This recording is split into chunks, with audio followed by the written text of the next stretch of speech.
साथ में मालिक को याद करते हुए एक प्रार्थना कीजिएगा। बोलो जय गुरुदेव। जय गुरुदेव। गुरु का ध्यान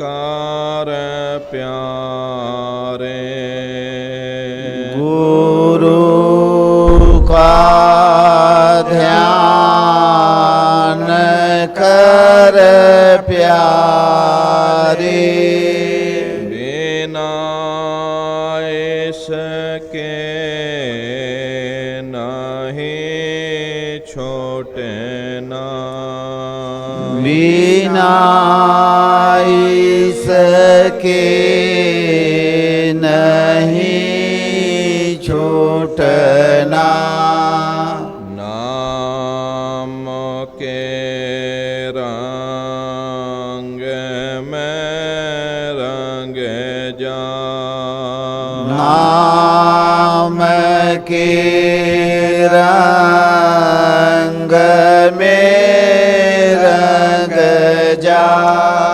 मिले तो है धाम निज अपना, मिले तो ही धाम निज अपना, गुरु की शरण द्रन कर ले, गुरु की शरण दृढ़ कर ले, बिना इसका नहीं शरणा, बिना इसका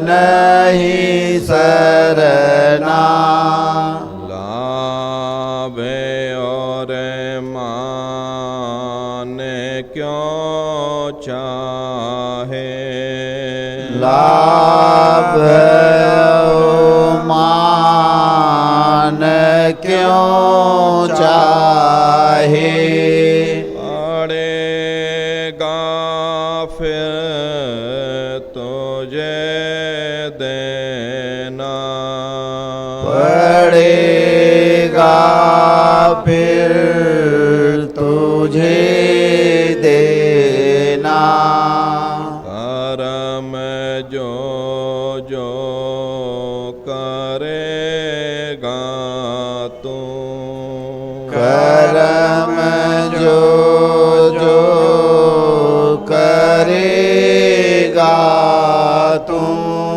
वही फिर भोगना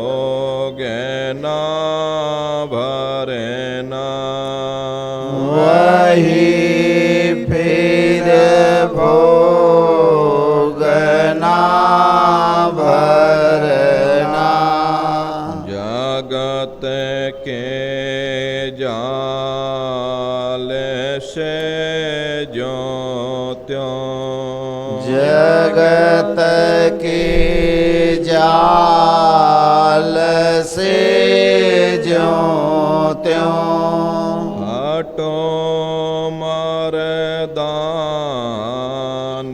गी करना, हटो मरदानगी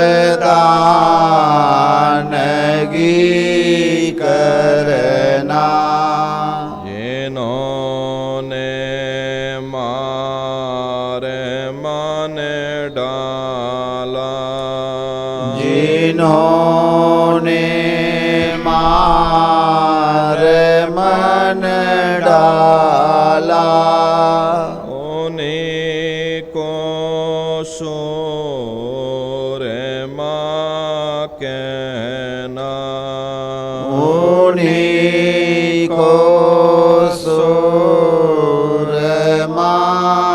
कहना, बड़ा बैरी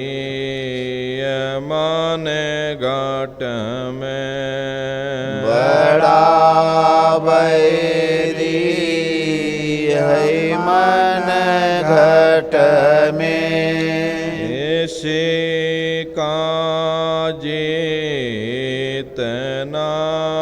कठिना इसी का जीतना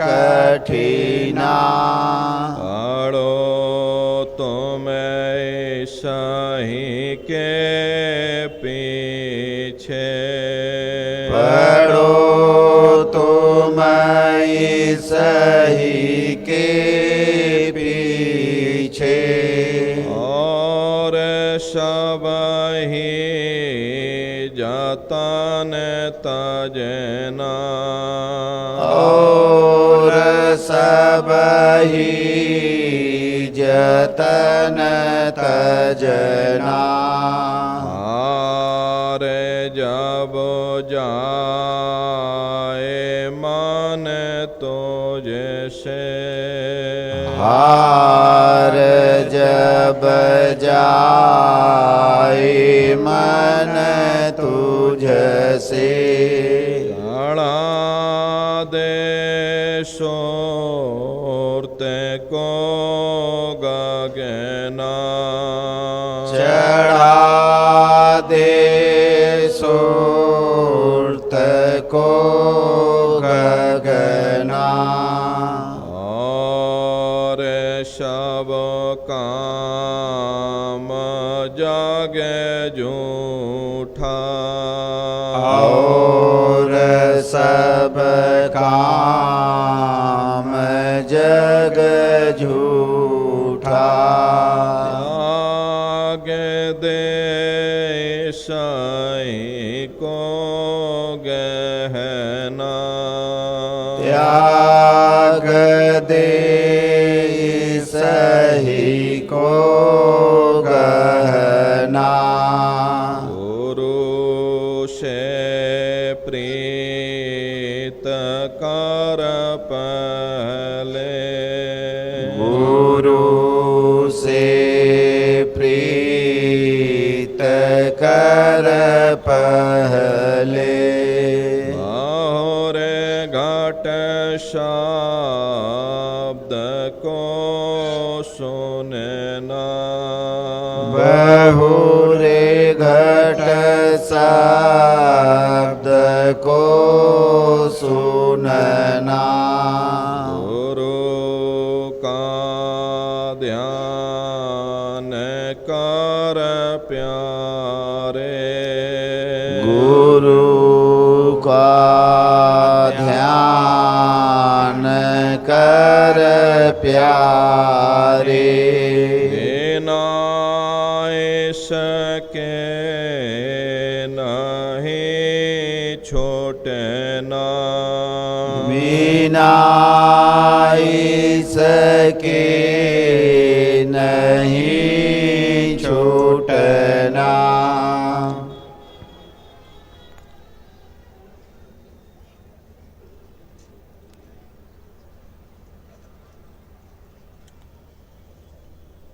सर्वत्र विराजमान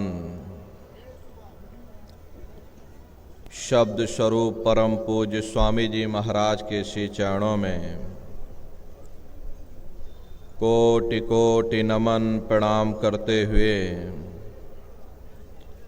इस सत्संग समारोह में पधारे हुए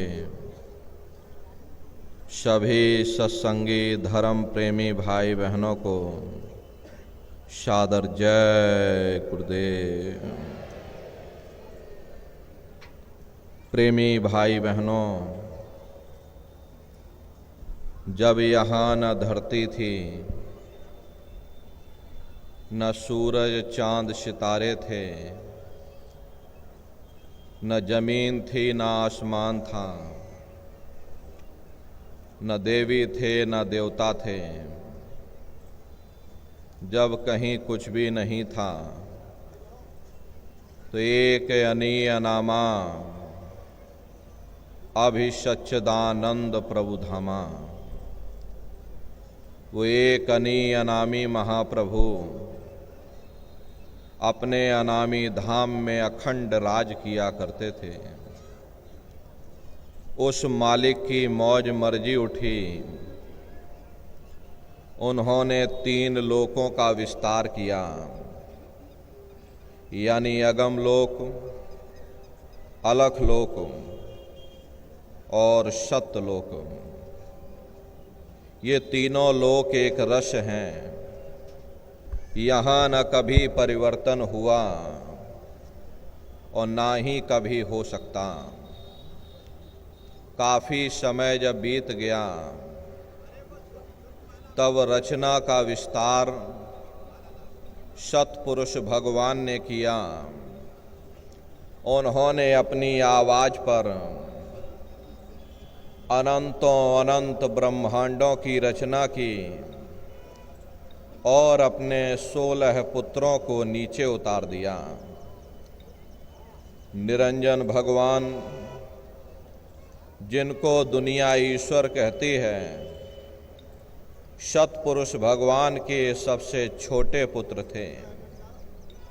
इन 16 पुत्रों ने नीचे आकर घनघोर तपस्या की और अपने पिता को प्रसन्न करके, यानी सतपुरुष भगवान को प्रसन्न करके, सतलोक के समान राज मांग लिया। राज चेतन पर किया जाता है, जड़ पर राज्य नहीं किया जाता। इसीलिए सतपुरुष भगवान ने इन बेचारी रूहों को, प्रेमी भाई बहनों, नीचे इस संसार में भेज दिया, यानी निरंजन भगवान को सौंप दिया। जब रूहें नीचे उतारी जाने लगीं, जब हमको आपको ऊपर से नीचे उतारा जाने लगा, तो हम लोग घबराने लगे। उस समय सतपुरुष भगवान ने आदेश किया कि तुम जाओ, जाकर नीचे आराम से रहो, और जब समय पूरा होगा तब तुम वापस अपने देश लौट आना। सतपुरुष के आदेश पर ये रूहें, ये जीवात्माएं, यानी कि हम और आप ऊपर से नीचे आने को तैयार हो गए। सबसे पहले प्रेमी भाई बहनों, 5 तत्वों का पिंजरा जीवात्माओं को पहनाया गया। कारण, सूक्ष्म, लिंग और स्थूल, 4 कपड़ों का, प्रेमी भाई बहनों, 4 कपड़े पहना करके, शब्द को पकड़ा करके जीवात्माओं को नीचे उतारते चले गए। और इसी मृत्यु लोक में, इसी स्थूल शरीर में, इसी पंच भौतिक शरीर में जीवात्मा को दोनों आँखों के मध्य भाग में बैठा दिया गया। जब जीवात्माएं ऊपर से नीचे आ गईं, उस समय सतयुग का समय था। सतयुग योगी सब विज्ञानी, करे हरि ध्यान तरे भव प्राणी। उस समय सब ज्ञानी और विज्ञानी थे। सबकी आंख कान खुली हुई थी। रोज मालिक का दर्शन करते थे, रोज आते और रोज जाते थे। और जब समय पूरा हो जाता था, ये जीवात्माएं अपने वापस देश सचखंड चली जाती थीं। निरंजन भगवान ने देखा कि हमने इतनी तपस्या की, इतनी मेहनत की, और मेहनत करके सतपुरुष भगवान को प्रसन्न किया। उनसे वरदान के रूप में जीवात्माओं का छोटा सा भंडार मांग लिया। अगर ये जीवात्माएं इसी तरह से अपने घर वापस लौट जाएंगी तो फिर हम राज किस पर करेंगे? मेरा राज्य समाप्त हो जाएगा। तो उन्होंने बड़ी होशियारी के साथ कर्मों का विधान बना दिया। कर्मों का कानून इस संसार में बना दिया गया कि भाई ये पुण्य कर्म है, और ये पाप कर्म है, ये शुभ कर्म है, ये अशुभ कर्म है। और जीवात्माओं को कह दिया कि काल रूप में तिन कर भ्राता, शुभ अशुभ कर्म फल दाता। यानी मैं काल रूप हूं, शुभ और अशुभ कर्मों का मैं फल दूंगा। यानी कर्म करने की स्वतंत्रता हमको आपको दे दी गई और फल देने का अधिकार इन्होंने अपने हाथों में रख लिया। धीरे धीरे ये जीवात्माएं कर्मों की बेड़ियों में जकड़ती चली गईं। जिस नाम की डोरी को पकड़ करके ये जीवात्मा ऊपर से नीचे आई थी, कर्मों के ही कारण वो नाम की डोरी हाथ से छूट गई। तब से लेके आज तक न जाने कितने युग और कल्प बीत गए, हम आप यहीं पर भटका खा रहे हैं। प्रेमी भाई बहनों, ये रूह सतनाम का अंश है, सत देश की रहने वाली है। लेकिन जब काल और माया के देश में आ गई तो काल और माया ने 5 तत्व के पिंजरे में जीवात्मा को कैद कर दिया। साथ में मन को इसकी चौकीदारी पर बैठा दिया ताकि ये यहां से निकलने ना पाए। अब संत दया करके इन जीवात्माओं को निकालें तो निकालें, वरना रूहों के बस की बात नहीं रही कि रूह मन के चंगुल से आजाद हो सके।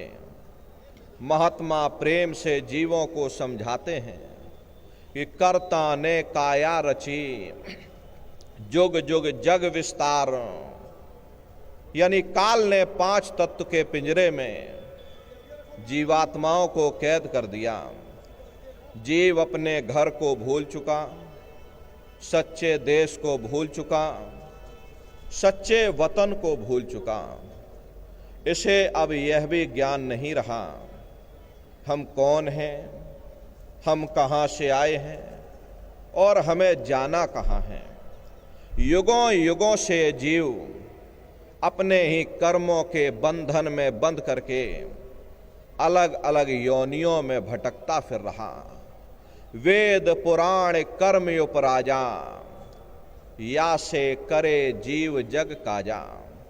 अब ये सारा संसार कर्मों के जाल में बंध गया। संत इस जाल के भेद को खोलते हैं।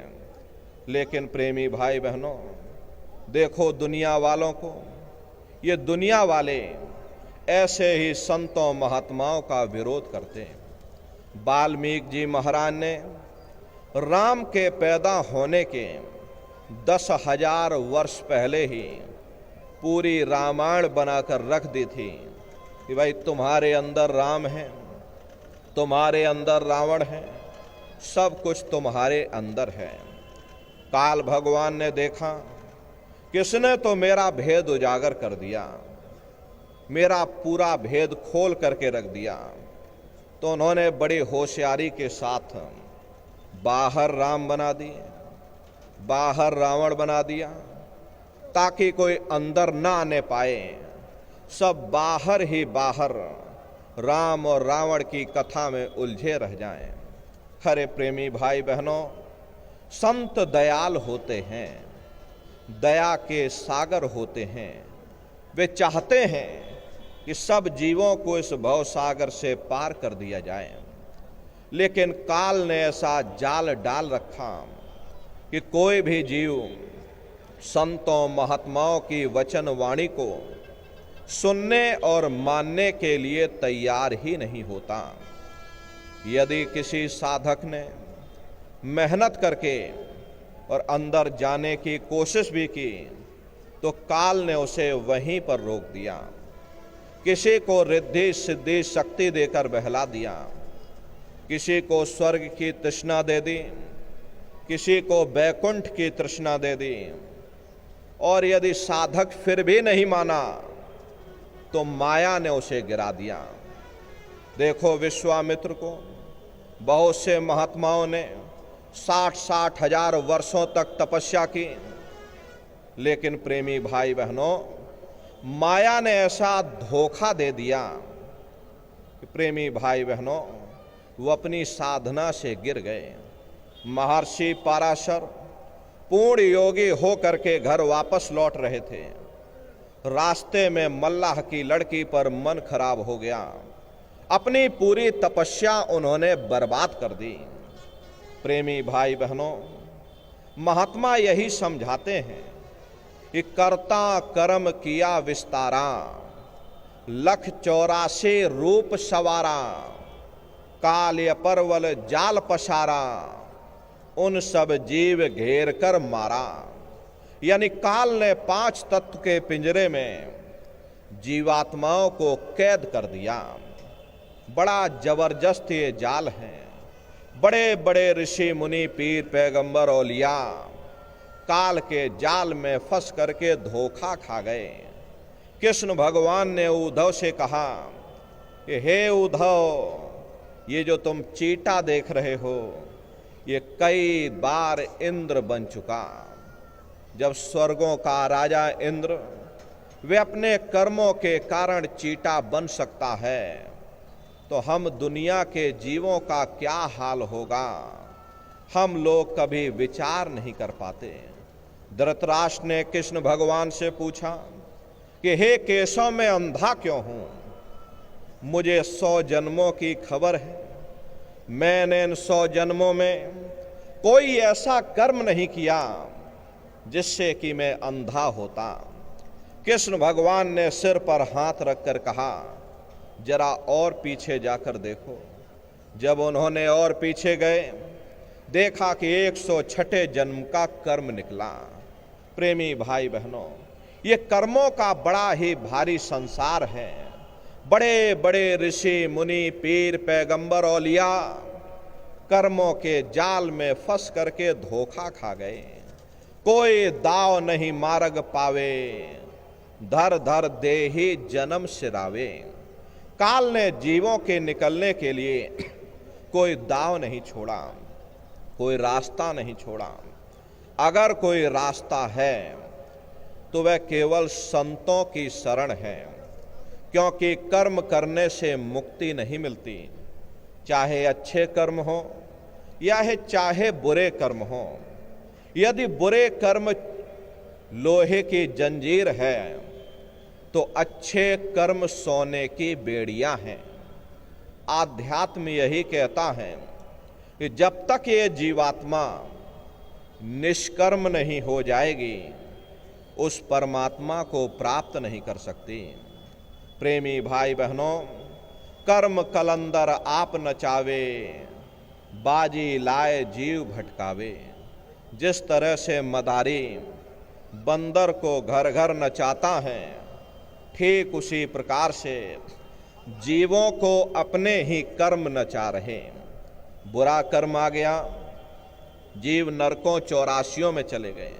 यदि आप बुरे कर्म करोगे तो नरकों 84 में चले जाओगे।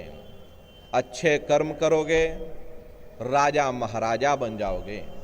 कौमों मजहबों मुल्कों की हुकूमत हासिल कर लोगे। लोहे की जंजीरें उतर जाएंगी, सोने की बेड़ियां पड़ जाएंगी, हाथ से झाड़ू निकल जाएगी, हुकूमत की बागडोर मिल जाएगी। ज़्यादा से ज़्यादा हम स्वर्ग बैकुंठ में चले जाएंगे। वे भी भोग योनियां हैं, एक निश्चित समय के लिए मिलती हैं। पुण्य कर्म समाप्त हो जाने के बाद फिर हमको स्वर्ग बैकुंठ से नीचे मृत्युलोक में उतार दिया जाएगा। अब जब स्वर्ग बैकुंठ से नीचे उतारे जाओगे तो इस किसी बड़े घर में जन्म मिल जाएगा, अमीर घर में जन्म मिल जाएगा। अब बड़े घर में जन्म लेने के बाद कौन भला अच्छा कर्म करेगा? फिर बुरे खोटे कर्म किए तो फिर नरकों 84 में चले गए। ऐसे ये आवागमन चलता रहता है, लेकिन मुक्ति नहीं मिलती। बिना कर्म कोई काया नाही, जग बस रहा कर्म के माही। कोई शरीर बिना कर्म के नहीं है। ये सूरज चांद सितारे, ये जमीन, ये आसमान, ये देवी और ये देवता सब कर्मों के अधीन हैं। कर्म होती है तो काया बनती है, काया होती है तो कर्म भी बन जाते हैं। ये एक दूसरे पर सब आश्रित हैं, एक के बगैर दूसरा हो ही नहीं सकता। जिस दिन से दुनिया बनी है ये कर्मों का अटल कानून चला आ रहा। युग बदलते रहते हैं, समय बदलता रहता है, लेकिन ये कर्मों का कानून नहीं बदलता। कर्म भूत सब जग को लागा, या से बचे नहीं कोई जागा।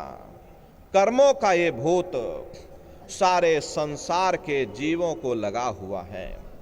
कोई ऐसी जगह नहीं जहां कर्म न हो। कर्मों के वशीभूत हो करके ये मनुष्य बार बार जन्म लेता और मरता है। जन्म लेने और मरने की पीड़ा सहता, मामूली कष्ट नहीं होता। जन्म लेते और मरते समय घनघोर पीड़ा होती है। जन्मत मरत दुसह दुख हुई। बच्चा जब माँ के गर्भ से जन्म लेता है उस समय बड़ी भारी पीड़ा होती है। जैसे लाखों सुइयां एक साथ चुभा दी जाएं, जितना कष्ट उस समय पर होगा उससे लाखों गुना कष्ट जब बच्चा माँ के गर्भ से जन्म लेता है उस समय बच्चे को तकलीफ होती है। मुख बोले ना सैन चलावे, काहू दुख अपना न जनावे। उस समय वह बच्चा न मुख से बोल पाता है, न जवान से अपने दुख दर्द को बयान कर पाता। धूप में लिटा दो बच्चा धूप में पड़ा हुआ, छां में लिटा दो बच्चा छां में पड़ा हुआ। गर्मी लगती, सर्दी लगती, लेकिन वे अपने दुख दर्द को बयान नहीं कर पाता। दुख में रोवे अति बिल्लावे, मात पिता बुद्धि काम ना आवे। जब बच्चे को तकलीफ होती है तो वह बच्चा रोता है। अब रोने के सिवाय बच्चे के पास अपना दुख जाहिर करने का कोई दूसरा विकल्प भी नहीं। तो जैसे ही बच्चे को पीड़ा होती, बच्चा रोने चिल्लाने लग जाता। माँ बाप की बुद्धि काम नहीं करती। अरे मेरा बच्चा क्यों रो रहा, कौन सी से तकलीफ है, कौन सी से पीड़ा है। सिर में दर्द होता है, पेट दर्द की दवा दी जाती है। पेट में दर्द होता है, सिर दर्द की दवा दी जाती है। कहते ऐसे ही समय मात पिता बुद्धि काम ना आवे, माँ बाप की बुद्धि काम नहीं करती कि मेरे बच्चे को कौन सी पीड़ा है, क्यों मेरा बच्चा रो रहा, कौन सी से तकलीफ है। दुख में रोवे अति बिल्लावे, मात पिता बुद्धि काम ना आवे। और बालपना अति दुख में बीता, भय किशोर खेल मत लीता। ऐसे ही दुख दर्द और कष्ट सहते सहते ये बाल काल की अवस्था गुजर जाती और बच्चा किशोरा अवस्था में पहुंच जाता। हाथ पैर से चलने फिरने लग जाता, दौड़ने भागने लग जाता। अपने सुख और दुख को वो बच्चा बयान करने लग जाता। तब वह बच्चा अपने साथियों के साथ खेलना चाहता है। मात पिता चाहे पढ़वाना, यह रहे निस दिन खेल दीवाना। और मार पेट पितु मात घनेरी, वह भी दुख की भारी ढेरी। जितना बच्चे की उम्र नहीं उससे ज्यादा वजनदार किताबें बच्चों की पीठ पर लाद दी जाती हैं। बच्चे का मन पढ़ाई लिखाई में लगता नहीं, वे अपने साथियों के साथ खेलना चाहता है, सुख पाना चाहता है। लेकिन प्रेमी भाई बहनों, घर में माँ बाप मारते हैं, स्कूल में मास्टर और अध्यापक मारते हैं। ऐसे ही पिटते पिटाते किशोरावस्था का समय भी गुजरता चला जाता। यह भी दिन दुख गफलत में बीते, सुख ना पाया रहे अब रीते। कहते भाई ये भी समय दुख और गफलत और बेसुधी में गुजर गया, लेकिन सुख हासिल नहीं हुआ। तरुण अवस्था आवन लागी, मन तरंग अब छिन छिन जागी। कहते भाई धीरे धीरे समय गुजरा, किशोरा अवस्था का समय गुजर गया और ये बच्चा तरुण अवस्था में पहुंच गया। तरुण कहते हैं जवानी की अवस्था को। ये जवान हो गया, इसका मन मतवाले हाथी की तरह मदहोश हो गया। दुनिया की ख्वाहिशें मन में पैदा होने लगी। मेरे पास भी घोड़ा गाड़ी मकान हो, मेरे पास भी ठाठ बाट हो, मेरी भी हाट हवेली हो, मेरी भी शादी हो जाए। चाह उठी तब करी सगाई, ब्याह हुआ घर नारी आई। जब इसके अंदर चाह उठी, अरे इसकी शादी भी हो गई, घर में नारी भी आ गई। अब नारी देख मन अति हर्षाना, बेड़ी भारी सो नहीं जाना। नारी को देख करके इसका मन प्रसन्न होने लगा, जैसे इसे कोई बड़ी भारी बादशाहत मिल गई हो। देखो कहाँ ये मनुष्य जब माँ के गर्भ में उल्टा लटका हुआ था, उस समय भगवान से प्रार्थना करता था कि हे परमात्मा, मुझे एक बार मौका दे दो। अब प्रभु कृपा करहु ए भांति, सब तज भजन करह दिन राति। कि हे मालिक, मुझे मौका दे दो, मुझे इस अग्नि से बाहर निकाल दो, हमें बड़ी तकलीफ हो रही। अब की बार हम तुम्हारा भजन करेंगे, हम भक्ति करेंगे, हम अपनी जीवात्मा का कल्याण करेंगे। लेकिन जब माँ के गर्भ से बाहर आप निकले, देखो कैसे कीमती समय को और श्वासों की पूंजी को आप बर्बाद करते चले जा रहे हैं। महात्मा कहते हैं कि देखो जब माँ के गर्भ से बाहर ये जीव निकला, ये अपने कीमती समय को और श्वासों की पूंजी को बर्बाद करता चला जा रहा। माया का एक छोटा सा पर्दा इसके ऊपर पड़ गया, गर्भ में किए हुए सभी वादों को बच्चा भूल गया। देखो कैसे अपने समय को माया की छाया में फंस करके बर्बाद करता चला जा रहा। महात्मा प्रेम से समझाते हैं, भाई मात पिता का हक सब भूले, दिन और रात नारी संग झूले। जब शादी हो गई तो प्रेमी भाई बहनों, इसका पूरा प्रेम, जब इस इंसान की शादी नहीं हुई थी तो पूरा प्रेम अपने माँ बाप के साथ था।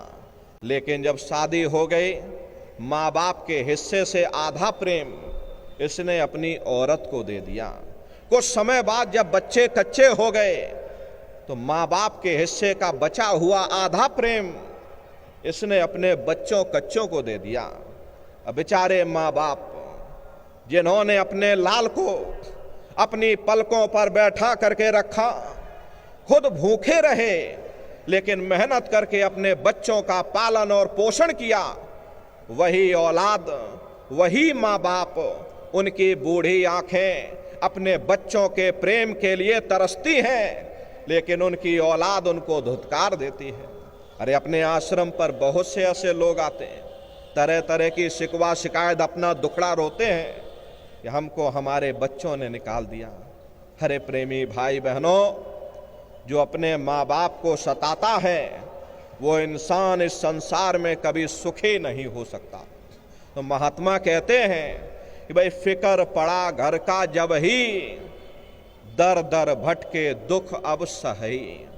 जब इस इंसान की शादी हो गई, घर में नारी आ गई, अब नारी को भी कपड़ा लत्ता चाहिए, उसको भी खर्चा चाहिए।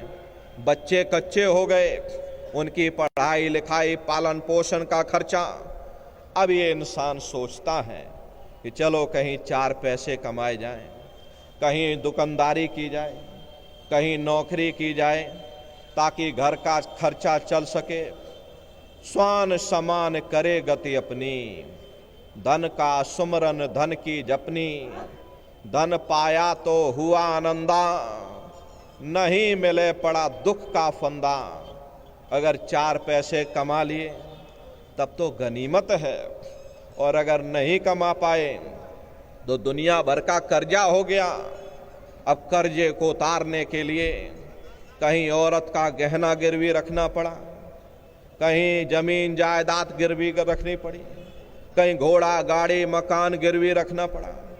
अरे आज के समय में इतनी महंगाई है कि घर का खर्चा चलाना मुश्किल पड़ जाता। ग्रह कारज अब नित्य सतावे, कुल और जाति बहुत भरमावे। धीरे धीरे समय गुजरा, बच्चे कच्चे बड़े हो गए। अब इस मनुष्य को अपने बच्चों कच्चों की शादी की चिंताएं होने लगी। अब ये इंसान बैठ करके सोचता है कि कैसे भी करके अपने बच्चे बच्चियों की शादी कर दी जाए, कोई अच्छा खानदान मिल जाए, अच्छा पढ़ा लिखा व्यक्ति मिल जाए, अच्छा पढ़ा लिखा लड़का मिल जाए। अब आज के समय में अच्छा लड़का मिलना मुश्किल, और मिल भी जाए तो दुनिया भर का दहेज मांगते हैं कि भाई मेरा लड़का MA BA डिग्री डिप्लोमा किया हुआ है, मेरा लड़का नौकरी किए हुए इतना 1000 रुपया महीने में कमाता, अगर तुम इतना पैसा दोगे तब हम अपने लड़के की शादी तुम्हारी लड़की के साथ कराएंगे। अब ये इंसान इसी उधेड़ बुन में फंसा रहता कि कैसे भी अपने बच्चे बच्चियों की शादी कर दिया जाए, कोई अच्छे परिवार के साथ शादी कर दी जाए। प्रेमी भाई बहनों, ये इंसान इसी उधेड़ बुन में अपने समय को गुजारता चला जाता। सबका बोझ भार सब लीना, अब तड़फे जस जल बिन मीना। धीरे धीरे समय गुजरा, उसने अपने बच्चे बच्चियों की भी शादी कर दी, उनके भी बच्चे कच्चे हो गए। अब ये मनुष्य नाती पोता पंती और संती सबका बाबा बन गया। अब इसे नींद नहीं आती, घर में किसी को कोई तकलीफ हो जाए इस बाबा को नींद नहीं आती, क्योंकि इसने सबका बोझ अपने सिर पर उठा लिया। रात में नींद नहीं आती, दिन में चैन नहीं आता, रात दिन गृहस्थी के उधेड़ बुन में ये इंसान फंसा रह जाता। भक्ति चंद्रमा सूरज ज्ञाना, छिप गए दोनों घोर समाना। इस घोर अंधकार में न भक्ति का चंद्रमा दिखाई देता है, न ज्ञान का सूरज दिखाई देता है। जैसे कुत्ता बिल्ली अपना पेट भर करके चले जाते, ऐसे ही इंसान मोह माया में फंस करके अपने कीमती समय को और श्वासों की पूंजी को बर्बाद करता चला जाता। प्रेमी भाई बहनों, एक महात्मा जी थे। महात्मा जी सब छोड़ छाड़ करके और जंगल में चले गए। कहा जा करके हम जंगल में तपस्या करेंगे। अपने घर को छोड़ दिया, सब कुछ छोड़ छाड़, जमीन जायदाद छोड़ दी, 2 लंगोटी ले करके महात्मा जी जंगल चले गए। गांव वालों ने प्रार्थना किया कि महात्मा जी हम आपकी यहीं पर झोपड़ी बना देते हैं, आप यहीं पर रुक जाओ, हम आपकी सेवा करते रहेंगे, आप भगवान का भजन करना, हमको भी आशीर्वाद देना। महात्मा जी ने कहा अच्छा ठीक है बच्चा, तुम इतनी फरियाद करते हो तो मेरी यहीं पर एक झोपड़ी बना दो नदी के किनारे, हम यहीं बैठ करके भगवान का भजन करेंगे। खैर सवेरे महात्मा जी झोपड़ी बनी, सब तैयार हुआ, महात्मा जी उसमें रहने लगे, भगवान का भजन करने लगे। समस्या इस बात की थी, महात्मा जी सवेरे उठते थे, अपनी लंगोटी को सुखाने के लिए रख देते थे, तो बेचारे महात्मा जी की लंगोटी चूहा काट जाते थे। अब बेचारे महात्मा जी बड़े परेशान, करें तो करें क्या, महात्मा जी की लंगोटी चूहा काट गए। महात्मा जी ने गांव वालों से कहा भाई यहाँ पर चूहे बहुत हैं, इसका तुम थोड़ा इंतजाम करो। गांव वालों ने सुझाव दे दिया कि महात्मा जी आप एक बिल्ली पाल लो, अगर बिल्ली पाल लोगे तो घर में कोई चूहा रहेगा ही नहीं। महात्मा जी ने कहा बच्चा कह तो तुम ठीक रहे हो, चलो ठीक है हम बिल्ली पाल लेते हैं। महात्मा जी ने बिल्ली पाल ली। अब बिल्ली कहती है मुझे दूध दो, जब तक तुम दूध नहीं दोगे मैं तुम्हारी लंगोटी की रक्षा नहीं करूंगी। अब महात्मा जी बेचारे और परेशान, देखो कैसे मनुष्य फंसता चला जाता, एक लंगोटी के चक्कर में कितना बवाल हो गया। अब बिल्ली कह रही मुझे दूध दो, मुझे दूध चाहिए। महात्मा जी ने कहा गांव वालों से भाई सुबह शाम दूध ला करके दे दिया करो। अब कुछ दिन तो गांव वाले दूध देते रहे। गांव वाले आखिर थक हार करके बोले महात्मन हम कब तक दूध आपको देंगे, ऐसा करो ये आप एक गाय पाल लो, अगर आप एक गाय पाल लोगे गाय दूध भी देगी, अरे आप भी पीना बिल्ली को भी पिलाना। महात्मा जी ने कहा बच्चा तुम ठीक कह रहे हो, लाओ एक गाय ले आओ। गाय भी आ गई। अब गाय को चारा चाहिए, अब ये और परेशानी शुरू हो गई।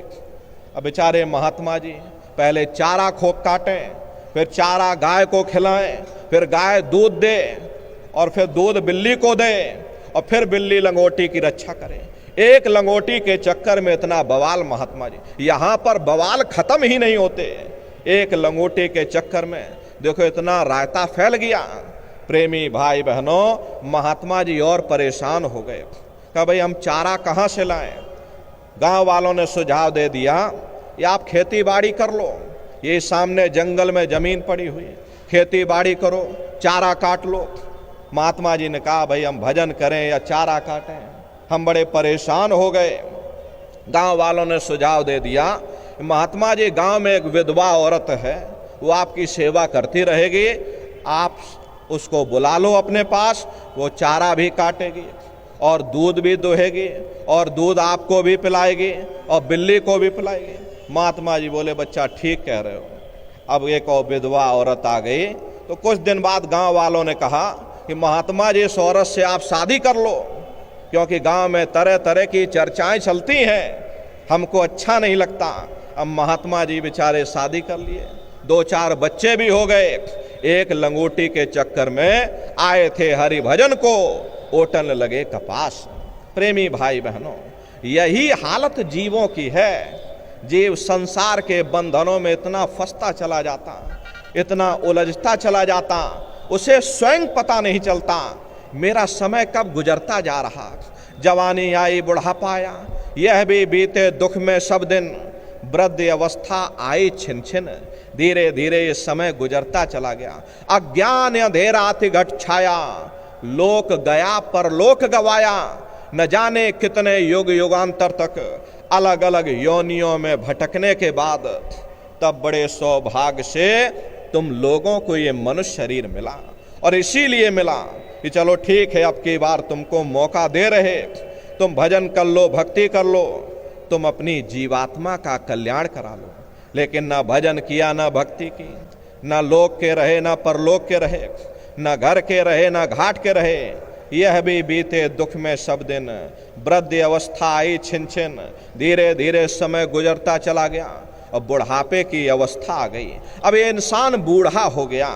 अब घर में कोई बात कहता है तो यही बच्चे कच्चे नाती पोता पंती संती इसकी बात पर तवज्जो नहीं देते, कहते बूढ़ा आदमी है बोलता रहता है। ये सुन सुन करके बेचारे इंसान का हृदय दुखी होता चला जाता, सोचता है, मन ही मन विचार करता है, मैंने अपना पूरा जीवन इन बच्चों कच्चों के लिए, नाती पोता पंती संती के लिए गुजार दिया, आज वही औलादें हमारी बात को नजरअंदाज कर रही। प्रेमी भाई बहनों, ये समय बुढ़ापे का बड़ा कष्टकारी होता। प्रेमी भाई बहनों, बड़ा ही दुख दर्दमय होता है। इंद्रियां शिथिल पड़ जाती हैं, आँख से दिखाई नहीं देता, जवान लड़खड़ाने लग जाती है, हाथ पैर कांपने लग जाते हैं, याददाश्त कायम नहीं रहती। अब जिसे खुद की सुध ना हो वो भगवान की सुध क्या करेगा। जम के दूत घेर चौफेरा, निक्षय प्राण छोड़ के डेरा। धीरे धीरे बुढ़ापे का समय गुजरता चला जाता।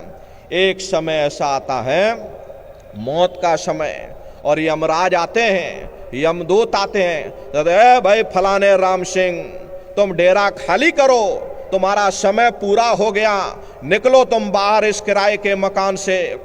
इतनी दहाड़ सुन करके प्रेमी भाई बहनों, ये जीव अचेत हो करके गिर जाता, जीवात्मा को खींच करके शरीर से बाहर कर दिया जाता, ये शरीर हमारा मिट्टी हो जाता। अरे इस मिट्टी को ले जा करके शमशान भूमि पर जला करके राख कर देते। ये लड़के बच्चे नाती पोता पंती संती, ये जमीन और ये जायदाद, ये सब एक किनारे पड़ी हुई है। और जिस जात बिरादरी के लिए तुम लोग लड़ते और झगड़ते थे, जिस धन दौलत के पाने के लिए तुमने न जाने कितने बुरे खोटे कर्म किए, जिस मान बढ़ाई के लिए तुमने न जाने कितनी रातें जाग करके काट दी, अरे अंत समय में न जहाँ जमीन जायदाद काम आई, न बेटा बेटी काम आए, न ये धन दौलत काम आई, सब कुछ तुम्हारा ये पड़ा रह जाता। और जीवात्मा को खींच करके धर्मराज के दरबार में पेश कर दिया जाता। अरे धर्मराज तुमको सजा सुना देते, ले जाओ इनको फलाने नरक में डाल दो, क्योंकि मैंने इनको मौका दिया था। अब की बार गीता रामायण को पढ़ करके किसी संत महात्मा की खोज करके उनके बताए हुए रास्ते पर चल करके उस मालिक की भक्ति करके अपनी जीवात्मा का कल्याण करा लेना, इस उद्देश्य के लिए मैंने तुमको ये मनुष्य शरीर दिया था। लेकिन तुमने अपना उद्देश्य पूरा नहीं किया। जब जब तुम मनुष्य शरीर में आए, कभी तुमने विचार ही नहीं किया कि आखिर ये मनुष्य शरीर हमको क्यों मिला, क्या इसका उद्देश्य है, मरने के बाद हम कहाँ जाएंगे, हमारे बाल बच्चे कहाँ जाएंगे, हमारे रिश्ते नातेदार कुटुंब परिवार वाले कहाँ जाएंगे, इनकी उस समय पर क्या हालत होगी। ये पराविद्या महात्माओं की पराविद्या है।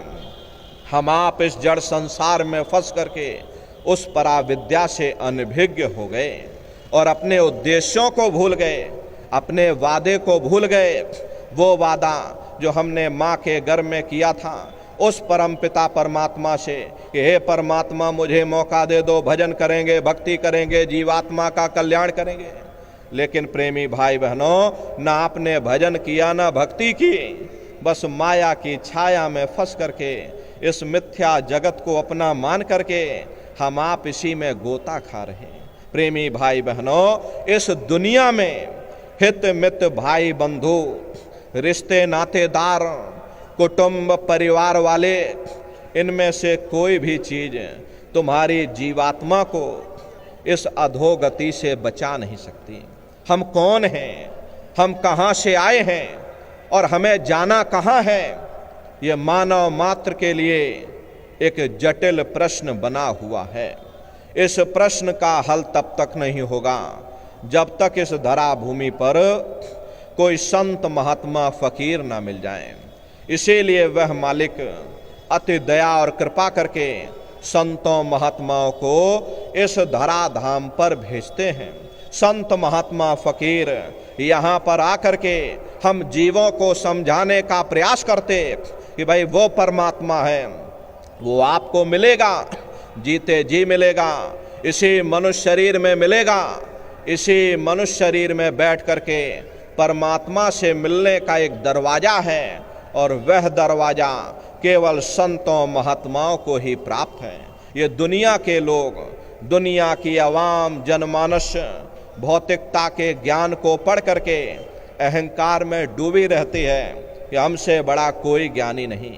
लेकिन उन बेचारों को नहीं मालूम है कि जहाँ दुनिया का ज्ञान समाप्त होता है उसी के सिर की चोटी से ये आध्यात्मवाद, आत्मा और परमात्मा का ये गुण ज्ञान रहस्य विज्ञान प्रारंभ होता।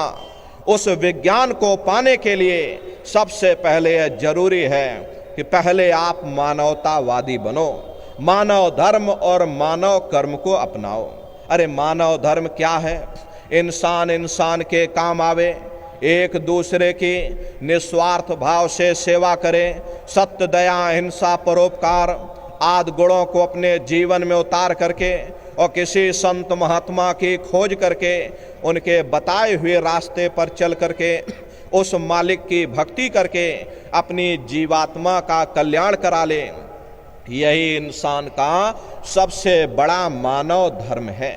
लेकिन आज इस कलिकाल में ये दुनिया की आवाम जनमानस इंद्रियों के भोग और वासनाओं में, शराबों और कबाबों में, मांस और मदिरा में सुख ढूंढने की कोशिश कर रही। ये चरित्र पतन जैसे कार्यों को अपना करके ये आवाम जनमानस कैसे सुखी हो सकती? पहले अपने चरित्र जैसे धन को इकट्ठा करो, क्योंकि चरित्र ही सब कुछ है। चरित्र ही मानव धर्म की पूंजी है। दुनिया भर के रगड़े झगड़े, पिता पुत्र में लड़ाई, आदमी औरत में लड़ाई, घर परिवार में लड़ाई, समाज में लड़ाई, जातियों में लड़ाई, हरे नर नारियों, ये इंसानों का काम नहीं है, ये हैवानों का काम है। इसलिए पहले आप इंसान बनो, चरित्रवान बनो, महात्माओं के समीप आओ, वे जो दया का प्रसाद दें उसे खुशी खुशी ले करके अपने निज घर को जाओ, जहाँ न फिर जन्मना है और ना ही फिर मरना है। इसीलिए हमारे गुरु महाराज परम संत बाबा जय गुरुदेव जी महाराज ने आवाम जनमानस के बीच में ये आवाज लगाई है, ये इंसानों तुम अपने दीन ईमान पर वापस आ जाओ और जिस्मानी मंदिर में बैठ करके भगवान का सच्चा भजन करो, जिससे तुम्हारी ये जीवात्मा नरकों में जाने से बच जाए। अरे हम माने ना माने, लेकिन संत महात्मा त्रिकालदर्शी होते हैं, वे सब कुछ जानते हैं। अगर हम उनके वचनों को मान जाएंगे तो हम लोग बच जाएंगे, नहीं तो खाई और खंदक में जा कर के गिर जाएंगे। इसीलिए अभी वक्त है उस मालिक से सच्ची प्रार्थना करने का, धर्म मजहब के नाम पर लड़ने झगड़ने का नहीं, जात बिरादरी के नाम पर लड़ने झगड़ने का नहीं। अरे हमने बहुत लड़ लिया, बड़े बड़े झगड़े और फसादें की, बड़ी बड़ी नुक्ताचीनी की, सिवाय नफरत के हमको क्या मिला। नफरत की ऐसी ज्वाला जली जिसमें घर जल गया, परिवार जल गया, समाज जल गए, जातियां जल गई, अब सारा देश जल उठा। इसीलिए सारी मानवता बहुत थक गई। हर कोई ऐसी छांव चाहता है जहां उसे ठंडक मिले, शांति और सुकून मिले, और ये सब वहीं मिल सकते हैं जहां शांत के संदेश होते हैं, सुकून के संदेश होते हैं, मानव धर्म और मानव कर्म के संदेश होते हैं। और ये संदेश केवल संत महात्मा फकीर देते हैं, जो समदर्शी होते हैं, जो समस्त जीवों के अंदर उस प्रभु के अंश को देखते। ऐसे समदर्शी उन महात्माओं की खोज करो। ये मत देखना कि महात्मा के जाति के हैं, महात्मा किस बिरादरी के हैं। हर जातियां कर्म के अनुसार बनाई गई, जन्म के अनुसार नहीं। मनुष्य की एक ही जाति है, वो है मानव जाति, और इसी मानव जामे में बैठ करके हमें उस मालिक की भक्ति करनी है। प्रेमी भाई बहनों, सुपच जाति के भंगी थे, रैदास जी महाराज जाति के हरजन थे, मीराबाई जाति की छत्राणी थी। अगर वे सब उस मालिक को प्राप्त कर सकते हैं तो आप भी उस मालिक को प्राप्त कर सकते हो। लेकिन बगैर महात्माओं के कोई भी जीव इस संसार समुद्र से ना कोई पार हुआ और ना ही कोई हो सकता। ये समुद्र ऐसा है जिसके न इस किनारे का पता न उस किनारे का पता, कोई नहीं जान सकता है ये दुनिया कब बनी, कितनी बार प्रलय और महाप्रलय हो गई। लेकिन इतना जरूर मालूम है कि जिस दिन से दुनिया बनी, प्रेमी भाई बहनों, हम आप यहीं पर भटका खा रहे। अगर इधर से हवा चली, नैया हमारी उधर चली गई, और अगर उधर से हवा चली, हमारी नैया डगमगाते हुए इधर चली गई। न जाने कितने युग और कल्प बीत गए, लेकिन हमारी ये नैया आज तक इस भवसागर से किनारे नहीं लगी। इसलिए प्रेमी भाई बहनों, सौभाग्य से वक्त का इतना बड़ा वरदान आपको मिला, ये मानव तन आपको मिल गया, ये मनुष्य शरीर आपको मिल गया। न जाने कितने युग युगांतर तक अलग अलग योनियों में भटकने के बाद तब बड़े सौभाग्य से तुम लोगों को ये मनुष्य शरीर मिला, बड़े भाग्य मानुष तन पाया। और इसीलिए मिला ताकि तुम जीते जी उस प्रभु की भक्ति करके अपनी जीवात्मा का कल्याण करा लो। इसलिए प्रेमी भाई बहनों, मानव तन मिलने के बाद में अब आप चूकिएगा नहीं। अगर चूक जाओगे तो दोबारा ये मनुष्य शरीर आपको मिलने वाला नहीं। इसलिए अहोभाग्य है आपको ये मनुष्य शरीर मिल गया। उस मनुष्य रूपी मंदिर में बैठ करके नित्य सुरत शब्द नाम की कमाई करो। सुरत शब्द नाम की कमाई करना, सब जतन दूर अब धरना। कोई दूसरा उपाय करने की जरूरत नहीं, कोई तीसरा विकल्प अपनाने की जरूरत नहीं। एक ही उपाय, अपनी सुरत को शब्द के साथ जोड़ दो। क्या हिंदू, क्या मुसलमान, क्या ईसाई, जैन, गुरु भक्ति पूरन बिना कोई न पावे चैन। इसलिए प्रेमी भाई बहनों, महात्माओं ने 700 वर्षों के अंदर आकर के सीधा सरल से सरल मार्ग सुरत शब्द नाम की कमाई का बताया। क्योंकि शब्द को पकड़ करके ये जीवात्मा ऊपर से आई है, तो शब्द को ही पकड़ करके ये जीवात्मा नीचे से ऊपर की ओर चढ़ेगी। तो जिस चीज़ को पकड़ के आप ऊपर से नीचे आए, उसी को पकड़ करके आप दोबारा नीचे से ऊपर चढ़ोगे। वो चीज़ है शब्द, वो चीज़ है नाम। तो प्रेमी भाई बहनों, देह में बैठ करके सुरत शब्द नाम की कमाई आप लोग करिएगा। सुमरन, ध्यान और भजन नित्य नियम से आप लोग करते रहिएगा। यही दौलत तुम्हारे काम आएगी और यही साथ जाएगा।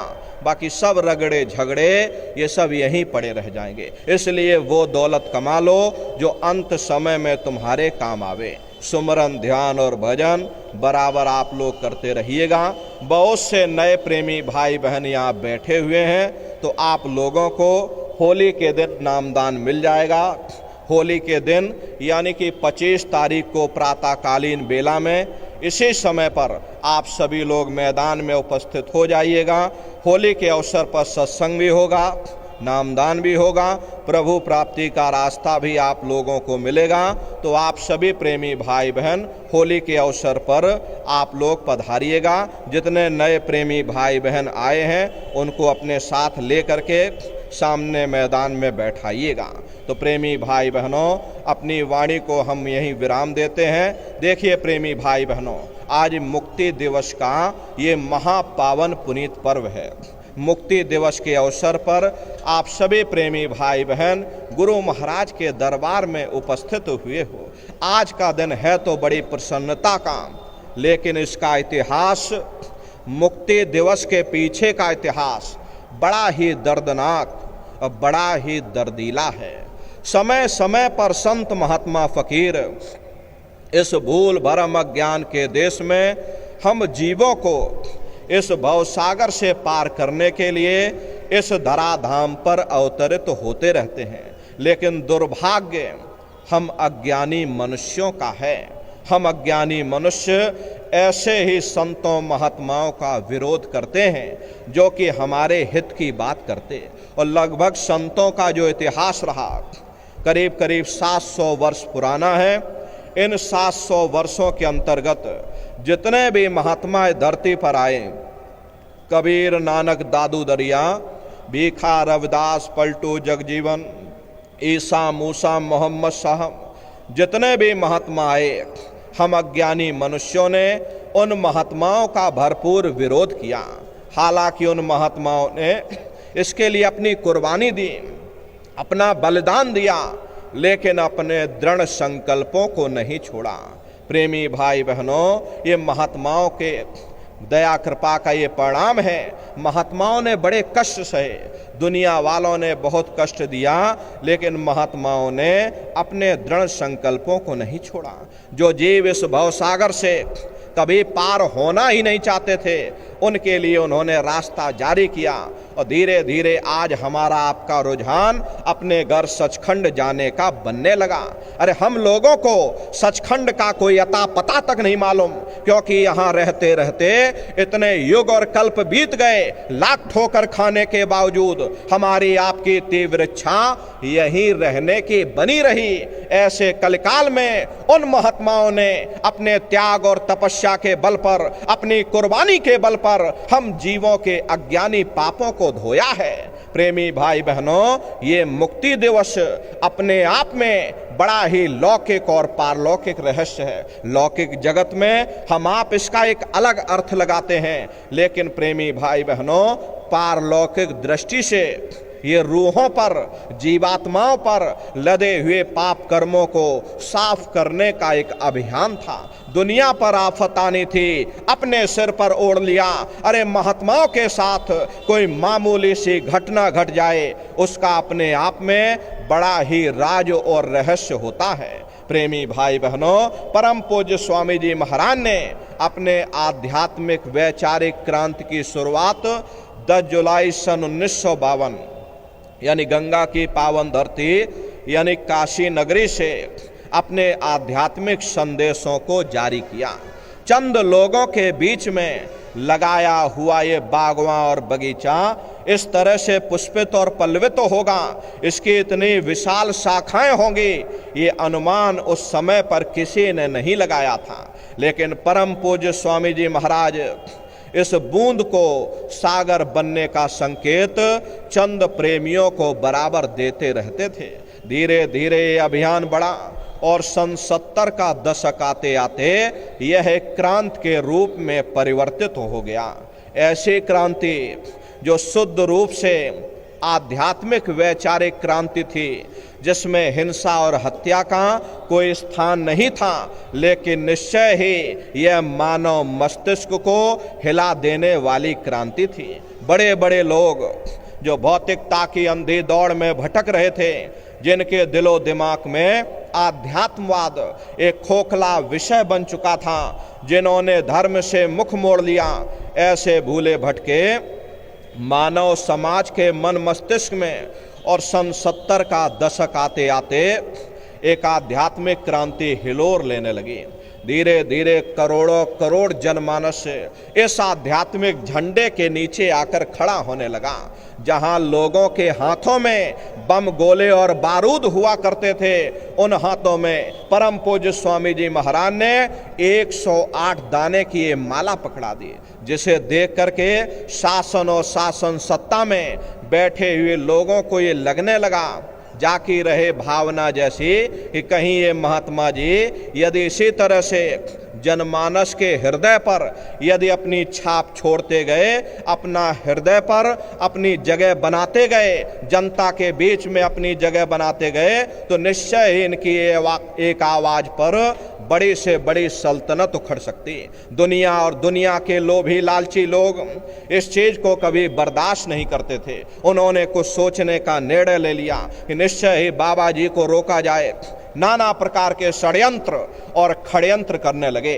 सबसे पहली घटना 23 जनवरी सन 1975 कानपुर के फूलबाग मैदान में घटी, जब परम पूज्य स्वामी जी महाराज को नेताजी सुभाष चंद्र बोस के नाम पर कुछ लोगों ने बदनाम करने का असफल प्रयास किया। उसमें विफल हो जाने के बाद देश में बैठे बैठे बड़े बड़े रहनुमाओं ने देश में आपातकालीन यानी इमरजेंसी की घोषणा कर दी। प्रेमी भाई बहनों, 25 जून सन 1975 को देश में आपातकालीन घोषणा कर दी गई। ये हमारे भारत के लोकतंत्र का एक काला अध्याय रहा। आपातकालीन उस समय लगाई जाती है जब देश में कोई गहरा संकट हो, लेकिन बगैर किसी कानूनी तथ्यों के होते हुए भी देश में आधी रात को एकाएक आपातकालीन घोषणा कर दी गई। अखबारों पर, जिसे हम भारत के लोकतंत्र का चौथा स्तंभ कहते हैं, ये अखबार, ये रेडियो, इन पर सेंसर लगा दिया गया। कोई भी चीज, कोई भी समाचार अखबार या रेडियो पर आना बंद हो गया। प्रेमी भाई बहनों, खैर इमरजेंसी लगी। उस समय परम पूज्य स्वामी जी महाराज अपने पुराने आश्रम यानी कृष्णा नगर आश्रम में मौजूद थे। कृष्णा नगर आश्रम यहाँ से 2-2.5 किलोमीटर दूर है। उस समय वही आश्रम हुआ करता था, लेकिन जब संगत धीरे धीरे बढ़ने लगी तब प्रेमी भाई बहनों यहाँ पर जमीन ली गई और यहाँ पर बड़ा आश्रम तैयार किया गया। इमरजेंसी के समय गुरु महाराज कृष्णा नगर आश्रम पर मौजूद थे। 29 जून सन 1975 को प्रातःकालीन बेला में बड़े बड़े अधिकारी और कर्मचारी आए और बगैर कोई कारण बताए परम पूज्य स्वामी जी महाराज को अपनी जीप पर बैठा करके आगरा सेंट्रल जेल ले गए। प्रेमी भाई बहनों, ये हमारे संगत के इतिहास का सबसे दुख दर्द भरा लम्हा था। धोती के टुकड़े कुरकर गुरुवर ने दिवस गुजार दिए।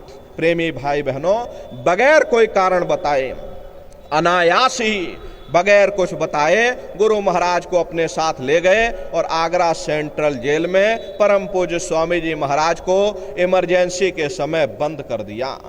जब प्रेमियों को इस बात का पता चला तो प्रेमी भाई बहन धीरे धीरे गुरु महाराज के दर्शन के लिए आगरा सेंट्रल जेल के बाहर पहुंच गए। धीरे धीरे भीड़ उमड़ पड़ी। प्रेमी भाई बहनों, सेंट्रल जेल के बाहर ही प्रेमी भाई बहनों ने परिक्रमा लगाना शुरू कर दिया। धीरे धीरे भीड़ बढ़ती चली गई, जिसे देख करके अधिकारी कर्मचारी घबरा गए और फिर परम पूज्य स्वामी जी महाराज को बरेली जेल में ले जाया गया।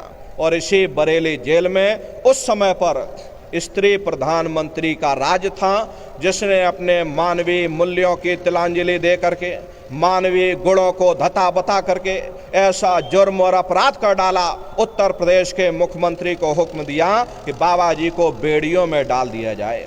ये सभी तरह की प्रताड़नाएं, ये सभी तरह के कष्ट इसीलिए दिए जा रहे थे कि बाबा जी हमारी हाँ में हाँ मिलाने लगे, हमारे पीछे चलने लगे। लेकिन नर नारियों, सत्य कभी तलवार से नहीं डरता।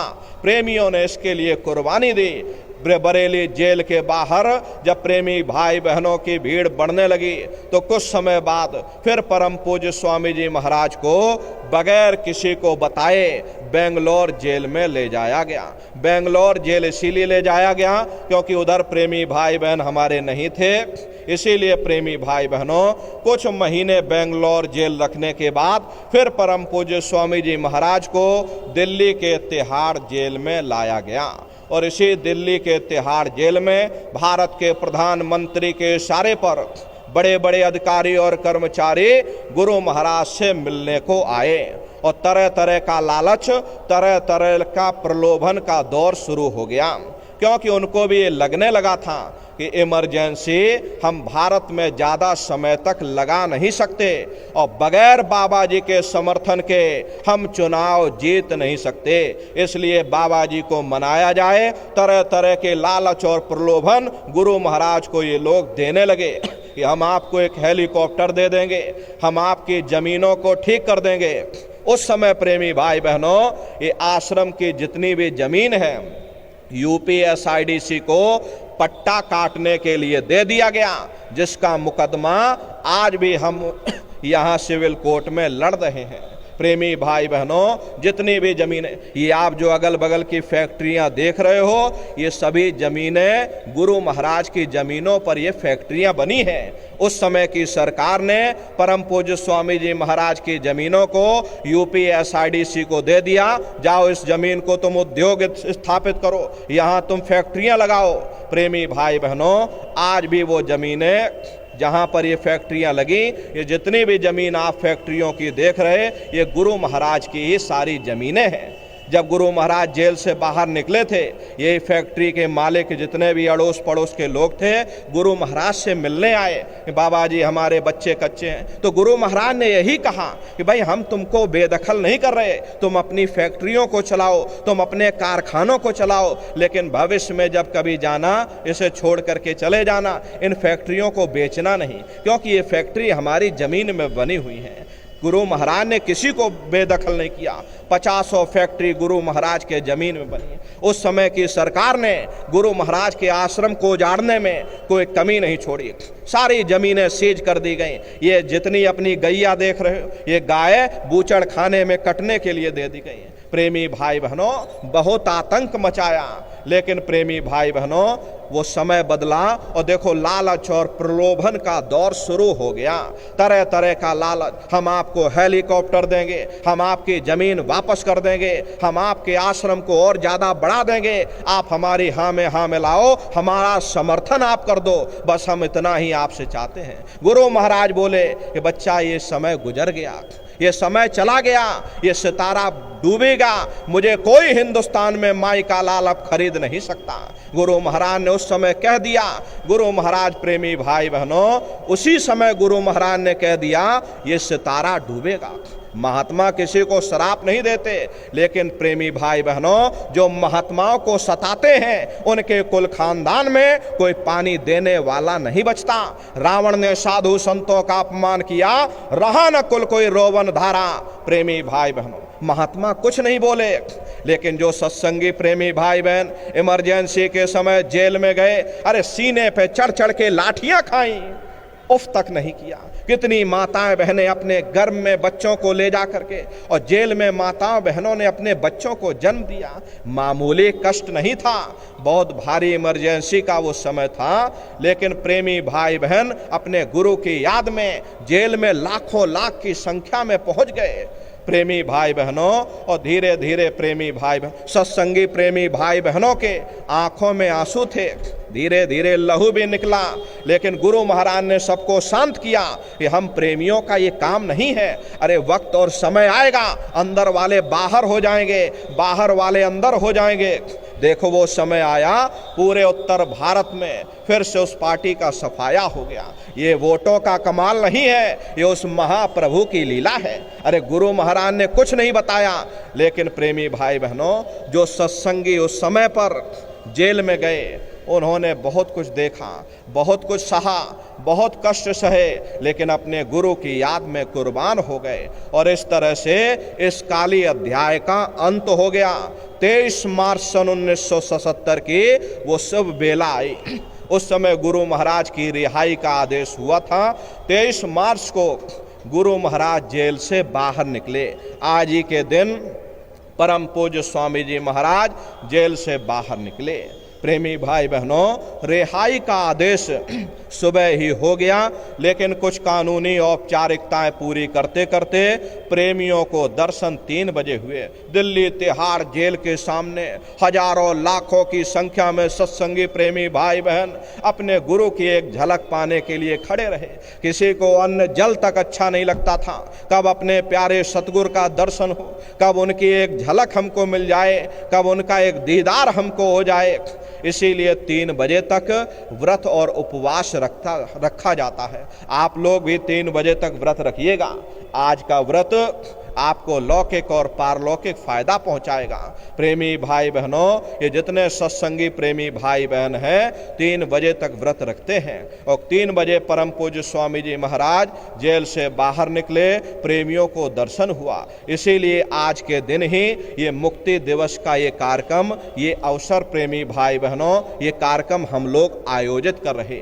ये प्रेमी भाई बहनों, गुरु महाराज उस समय पर दिल्ली के तिहाड़ जेल से रिहा हुए थे। प्रेमी भाई बहनों, ये हम प्रेमियों के लिए महापर्व है, ये हम प्रेमियों के लिए पुनीत पर्व है। आज जितने भी सत्संगी प्रेमी भाई बहन हिंदुस्तान के कोने कोने में होंगे, अपने अपने घरों में, अपने अपने छप्पर पर, अपने अपने खपरेलों में ये धर्म ध्वजा, ये जय गुरुदेव नाम का झंडा लहरा रहे होंगे। प्रेमी भाई बहनों, ये हम प्रेमियों का धर्म ध्वजा है। विश्व को शांति इसी से मिलेगी। हरे प्रेमियों, गुरु महाराज ने कहा, ए नारियों, एक समय एक जमाना आ रहा, सब काले नीले पीले झंडे उतार करके एक जय गुरुदेव झंडे के नीचे एक दिन पूरा जमाना आएगा। प्रेमी भाई बहनों, अरे तुम वक्त का इंतजार करो। वक्त का इंतजार राम ने किया, वक्त का इंतजार किसने किया? अरे आप भी वक्त का इंतजार करो। अपने झंडे को मजबूती के साथ पकड़े रहो, आगे बढ़ते रहो, आगे चलते रहो। गुरु महाराज के संदेशों को जन जन के बीच में उठाते रहो, पहुंचाते रहो।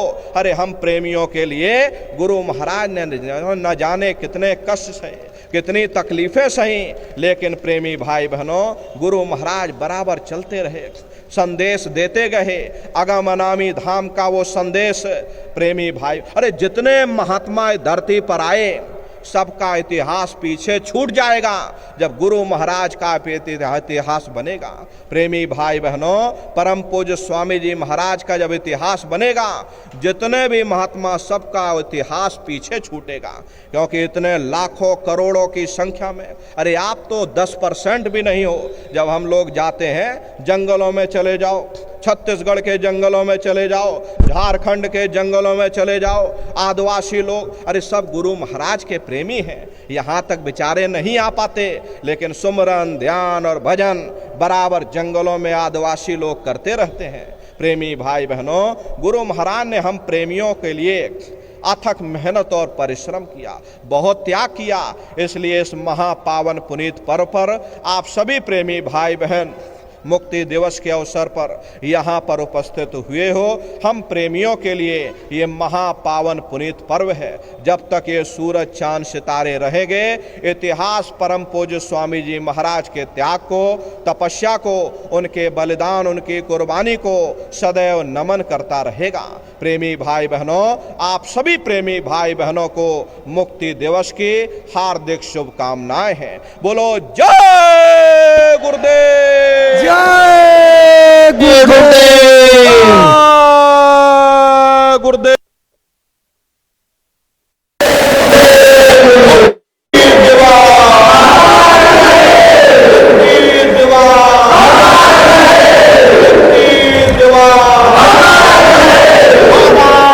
जय गुरुदेव जी महाराज।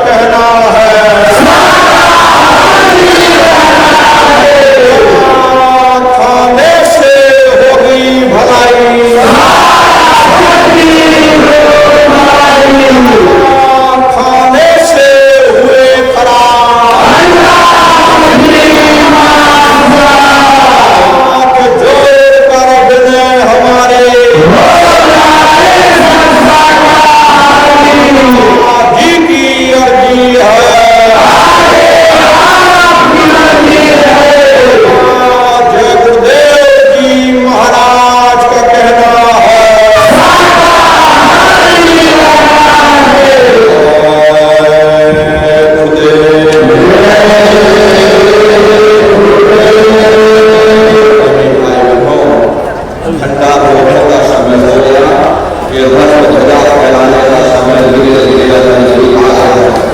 आप लोग रखिएगा, पूजा होगी, पूजा के बाद पूजा इस गुरु प्रकार से जनता का रहेगा, तो आप सभी के लिए रखिएगा। और फिर जनता कराने के बाद में और प्रसाद लेकर के तब आप अपने अपने टेंट बाबुओं की तरफ जाइएगा। 25 तारीख को यहाँ पर सत्संग होगा, सत्संग बराबर चलता रहेगा। 2400, 2500, 26 तीनों के होली के साथ करके ये सत्संग बराबर होता रहेगा। और नए के भाई बहनों को 25 तारीख को नामदान मिलेगा। आप सभी के लिए भाई बहन समय से उपस्थित हो जाएगा। तो सभी लोग बैठ करके और गुरु महाराज की मूर्ति महापावन पर ध्वजारोहण के कार्यक्रम में आप सभी लोग सम्मिलित करिए। सभी लोग बैठ करके ध्वजारोहण जय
लेना तुम्हारी जिम्मेदारी है, लेना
क्षमा संतोष लिए है, शील क्षमा संतोष लिए सर्व शांति